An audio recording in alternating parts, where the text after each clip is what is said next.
My name's Lars Jan, and I'm the director of the production called The White Album, which is based on Joan Didion's essay, also called The White Album. Go figure. And I run a performance and art lab called Early Morning Opera, which is based in Los Angeles. I first read it in an English class when I was 16, and I had a really great English teacher. I've come to appreciate good teaching as I've sort of increasingly become a teacher myself. And it was an essay that spoke to me immediately. I love the form of it. It's in a bunch of different pieces and fragments. It's a collage, and it covers the late 60s, and I was very interested in music from the late 60s and some of the counterculture from the late 60s at the time. Covered the Black Panthers, which was a group, revolutionary group that also was interesting to me. I think the essay's a little bit, has a slight existential or sort of nihilist streak as well. And I think as a sort of late teen or as a teenager, there was my angst and the nihilism sort of as a Venn diagram overlapped nicely. As I've aged, it's actually the piece of literature that I've read more than anything else. And part of that probably has to do with the fact that it's only 38 pages long, so I can get through it pretty easily. And but it's a beautiful piece of literature. It's technically an essay, but it's also it feels like autobiography and journalism, and it also has the qualities of great writing that I love in fiction as well. And fiction telling, like being a writer, is sort of fiction creation is at the heart of the essay. And so when I was young, I was sort of obsessed with the idea of creating stories as this active agency and this artistic kind of way of engaging with the world and creating meaning amidst the chaos. And that made a lot of sense to me, which is sort of central. The first sentence is, we tell ourselves stories in order to live. And then as I got older, that first sentence took on a different hue, and I started to realize that there's a sort of subtext there, or a double-edgedness to it, which is that we all create our own delusions in order to get by. And I think she's definitely juggling those two balls in the essay, and personally, Joan Didion. But as I aged, I sort of got more of a window. And now I'm rolling through the period, because the essay is about the late 60s, when she's in her, I think, early to mid 30s. But it was actually written or composed in its entirety about 10 years later. So I've been rolling through, first, the period through which the age that she was when she was experiencing these things. And then I've also sort of started moving to the part where she's looking back, 10 years and trying to make sense of who she was then and what her time meant in a way. So that's been resonant as I've been working on the essay, how it's been instrumental in how it has changed for me. A long time ago, I'd say maybe 10 or maybe 15 years ago, I had a vision. It's been like a little visual idea that I've had for a long time.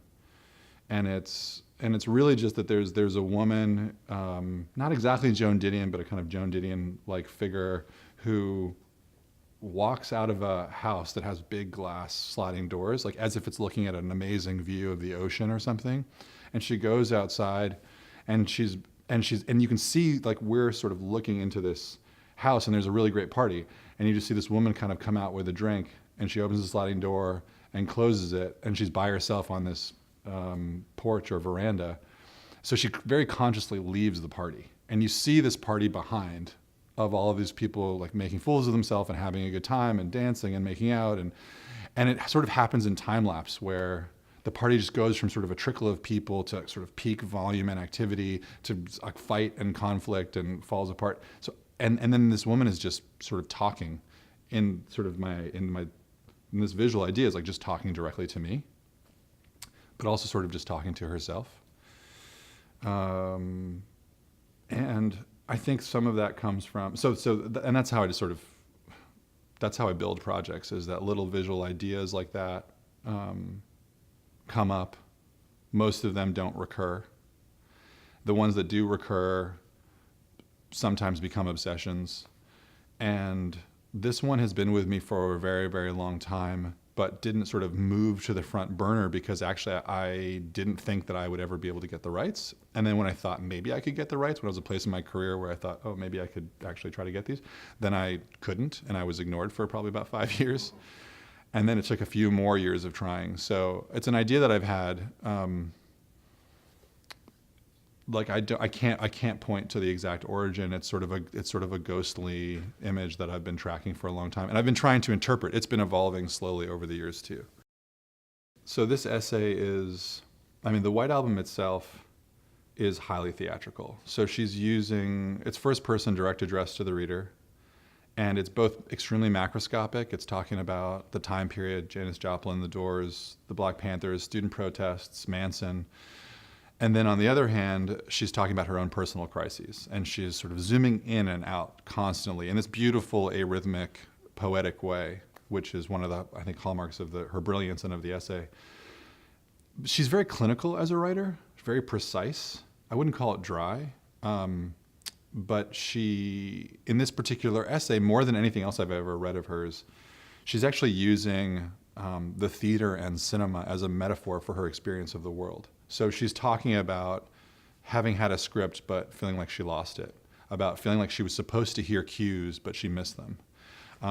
She talks about the experience of the world at that time as a sort of cutting room experience, that it felt like a series of flash pictures that were composed or juxtaposed without any sense of narrative or order.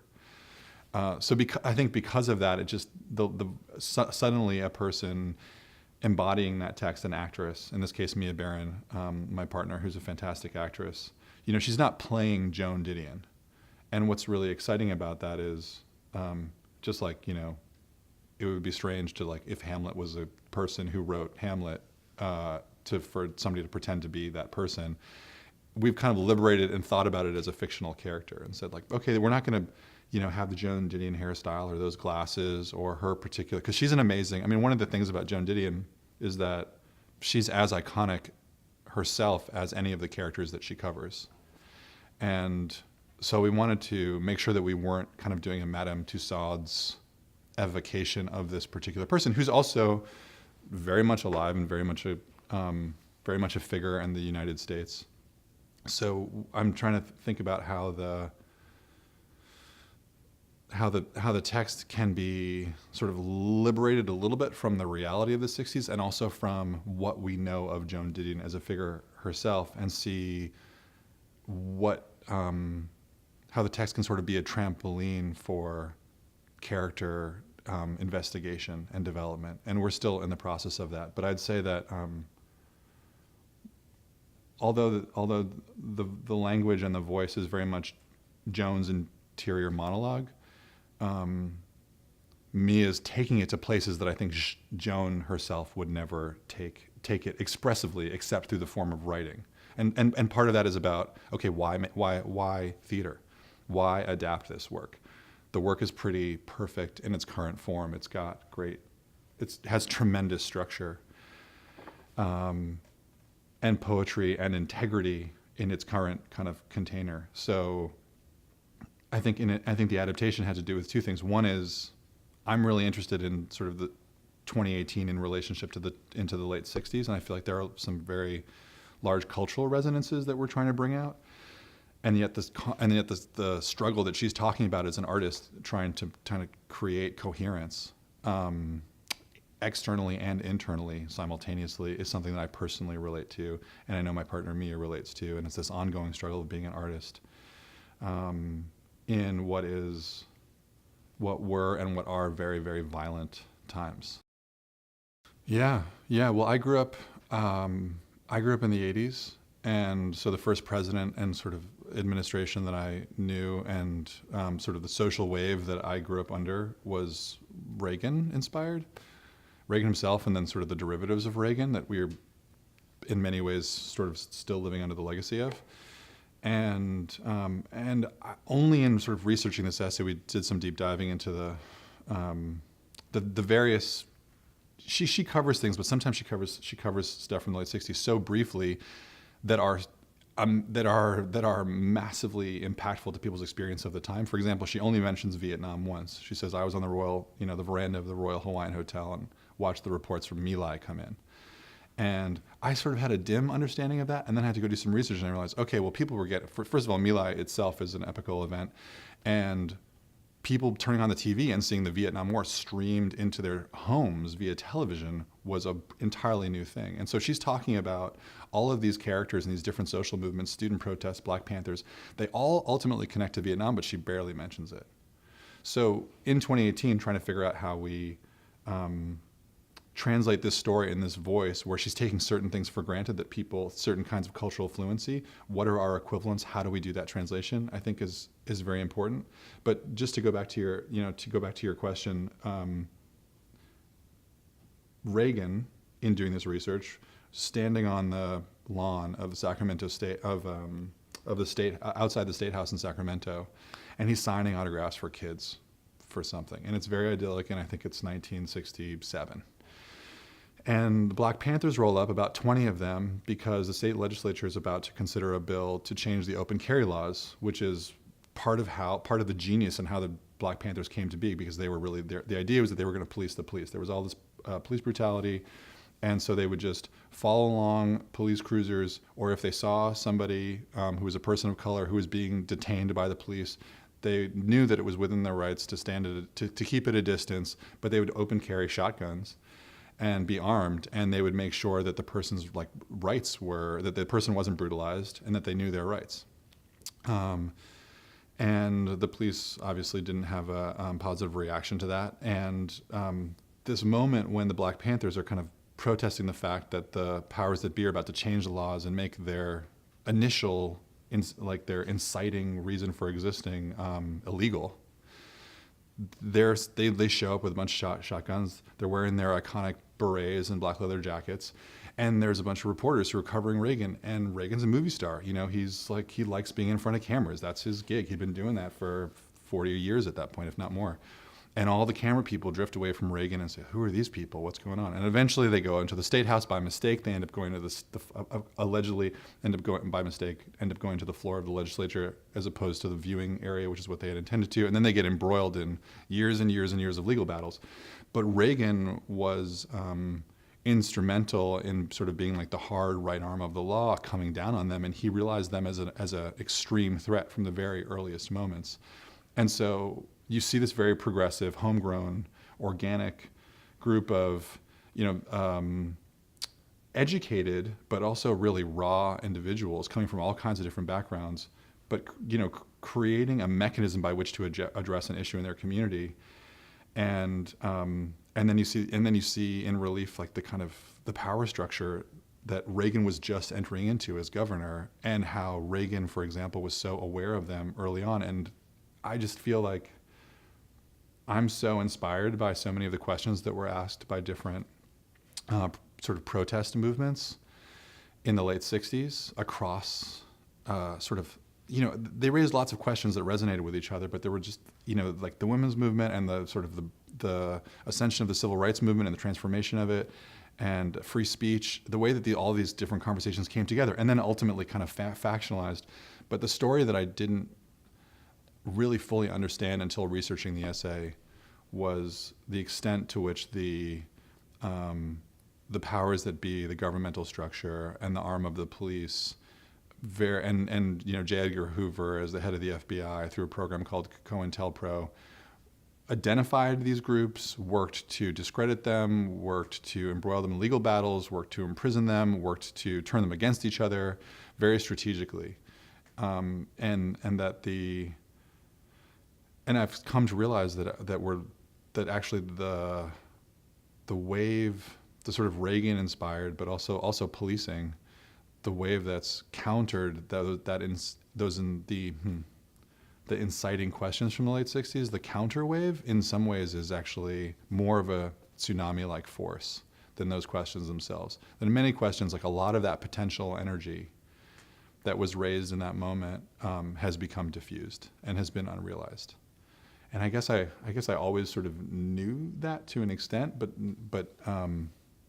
I never connected the dot between Reagan on the lawn in 1967 and the Congress that we have now, and realized that actually that all feels totally connected to me.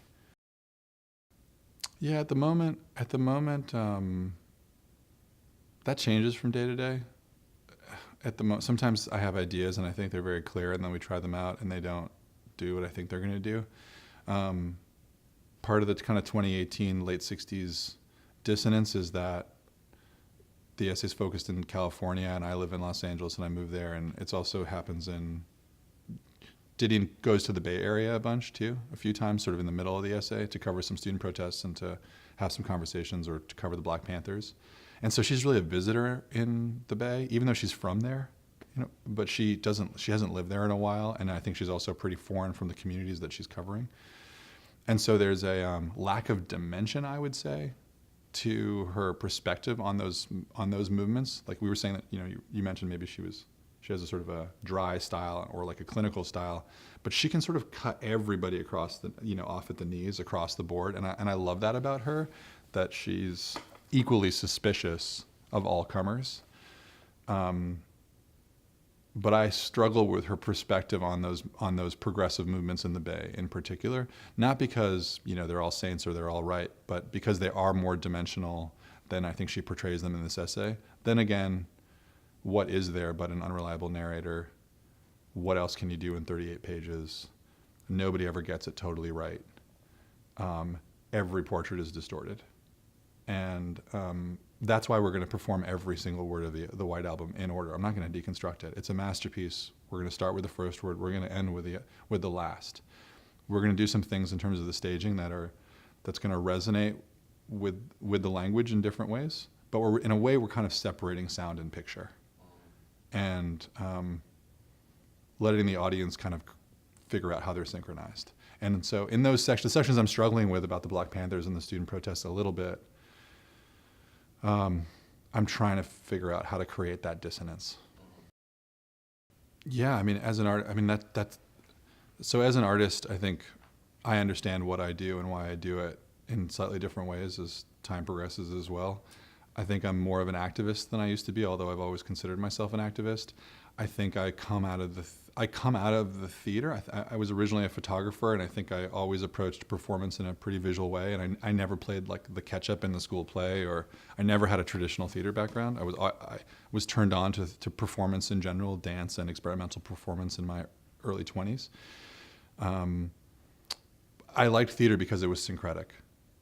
I just felt like theater, not sort of traditional theater or sort of plays themselves, but I just thought of theater space as, moving image, body, text, sound, humans in a room, changing energy over time. And other than those I liked how multimedia that really appealed to my way of seeing the world and engaging with the world. The live audience-ness of it has become incredibly essential to my practice. Even though I make visual art and installations, those always somehow relate to essential work, which is performance-oriented. And I think some of that has to do with kind of growing up in the age of television, and then seeing the transition to the internet, and then whatever kind of virtual space we're about to enter after that. It feels like my work is a counterpoint, even though it's highly technical and uses a lot of technology, and it's in some ways is interactive and integrating a lot of contemporary, emerging technologies. It's really about people's experience and people's experience of other people in space as well. So it's a long way of also saying I'm a little bit of a crisis. I have a crisis at the moment in terms of how to work in a theater. How to work in, for example, we're at the Wexner. It's a big, beautiful complex. It's on a college campus. How porous that institution is, and the extent to which it actually engages real diversity of community and actually serves a function in the public space. And I bring up public space because I've been, over the last 5 or 6 years, increasingly making work in public space. And that's been very inspiring to me, and that's revitalized my thinking about how art and activism, and this is sort of, for me, I don't think that, I'm a big believer in art for art's sake. I just am not that kind of artist. But it's sort of, I realize that art and activism really have an interesting they sort of are like cats that can tumble together in a much more interesting way to me in public space. And so I'm trying to figure out, and partially with this piece, this is like the first kind of case study actually, where at the Wexner for the first time we have a prototype of this building that's on stage, which is going to contain a second audience. So in a way, there's a traditional audience that's sitting in a theater that buys tickets, and they have a more passive approach to the performance they're watching. On stage, there's a structure that we've created, which is this equivalent of this house that I mentioned before in this vision. And there's a big glass wall with sliding doors. And there's a second performance that happens for a different group of people. And we're working together with the Wexner and with faculty here, I think, to reach out to folks in the community who are young people, students, artists, activists, who might not actually be I mean, at the Wexner, there's students probably get pretty cheap tickets, but who might not normally be inclined to come into a place like the Wexner or one of the other institutions where we're presenting the work. And I think making the tickets free is part of it, but I also think reaching out to them and saying, we want you in this room, and not only do we want you in this room to see something, we actually want to try to have a conversation with you and make something with you. I'm trying to figure out the ethics of that, and the structure of that. That's the point at which we are just in the sort of early stages of right now. We're bringing in groups of people from the local community this week. This is our last week of the residency. So there's like a lot of open questions there, but I'm trying to figure out how to make something that also is in service of a great piece of literature that is intellectual and that works in the tradition of big, complex international performance, because I love that work too. And even though that work can sometimes feel segregated, I like part of my practice in this particular work. I want to engage with Joan Didion and her voice and performance history, and then I also want to figure out how to kind of create some vibrant, vital, contemporary resonance that connects some of the issues that she's talking about, or that she's covering really, that are brought up by the student protesters and the Black Panthers, that I feel like resonate with issues that are completely present tense, and somehow work with with young student artist activists to create connective tissue in performance space in a really like fancy, well outfitted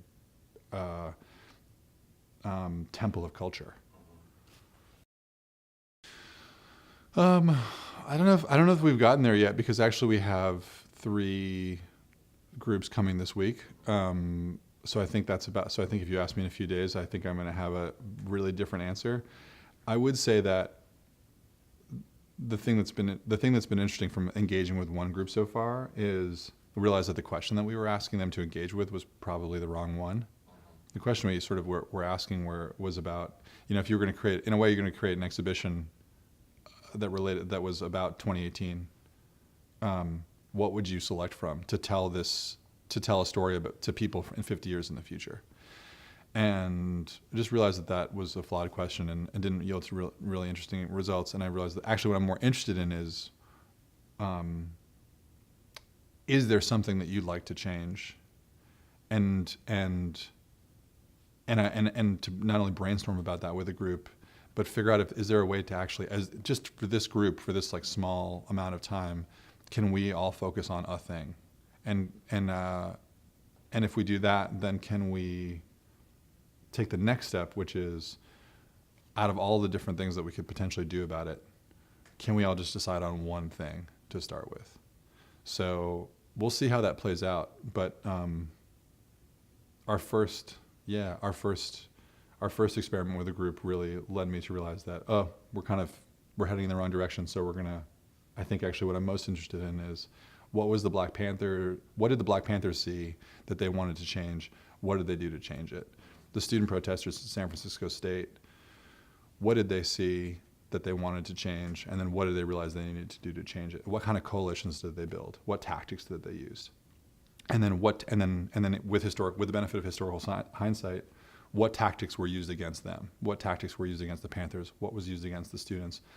Is there anything to learn from that so that actually we might push the ball a little bit further this time? I think hybrid pieces, and I think, for example, an upcoming piece that is a series of pieces. I'm trying to get away from a couple of challenges. One is that I tend to think big, and because I think big, that means resources. Even if we're just talking about involving a lot of people, that's just humans are expensive. And then I also have some other visual ideas that are sometimes expensive as well. So that pretty much limits the places that we can be. So it's sort of, I've had projects in a lot of large cities. A lot of times they're coastal cities.